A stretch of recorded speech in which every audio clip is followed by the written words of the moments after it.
नमस्ते प्रणाम दोस्तों, मैं ग्वालियर भी दोस्तों आज मैं आप लोगों को इस वीडियो में भोजपुरी के मेगा स्टार खेसारी लाल यादव जी के बारे में एक बहुत ही बड़ी जानकारी देने वाला हूं।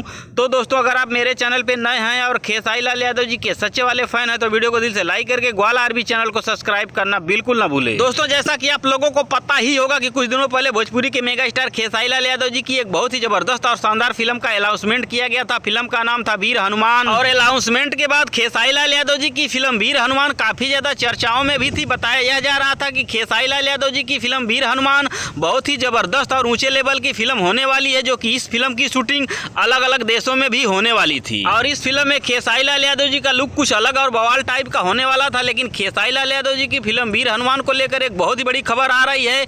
खबर यह है कि खेसारी लाल यादव जी की फिल्म वीर हनुमान की शूटिंग अब शायद नहीं किया जाएगा। जी हाँ दोस्तों, अब नहीं किया जाएगा, यानी इस फिल्म के प्रोड्यूसर रत्नाकर कुमार जी शायद अब इस फिल्म को नहीं बनाएंगे। हालांकि क्या बात सही है क्या गलत है इसकी कोई अभी ऑफिशियल जानकारी नहीं मिली है। हालांकि दोस्तों आने वाले समय में ये पता चल ही जाएगा कि खेसारी लाल यादव जी की फिल्म वीर हनुमान की शूटिंग की जाएगी या नहीं की जाएगी। लेकिन इस समय दोस्तों सोशल मीडिया पर बहुत तेजी से एक खबर चल रही है कि खेसारी लाल यादव जी की फिल्म वीर हनुमान की शूटिंग अब नहीं की जाएगी। हालांकि दोस्तों इस फिल्म से संबंधित जैसे ही कोई ऑफिशियल जानकारी मिलती है मैं आप लोगों को वीडियो के माध्यम से बता दूंगा। हाँ दोस्तों एक बात और मैं आप लोगों को बता देना चाहता हूँ कि कुछ लोग कह रहे हैं कि रत्नाकर कुमार जी और खेसारी लाल यादव जी के बीच में कुछ अनबन है, यानी कुछ सही नहीं चल रहा। लेकिन ये सब फ्रॉड की बातें हैं। जैसे ही इस फिल्म से संबंधित कोई जानकारी सही आती है मैं आप लोगों को वीडियो के माध्यम से बता दूंगा। धन्यवाद दोस्तों।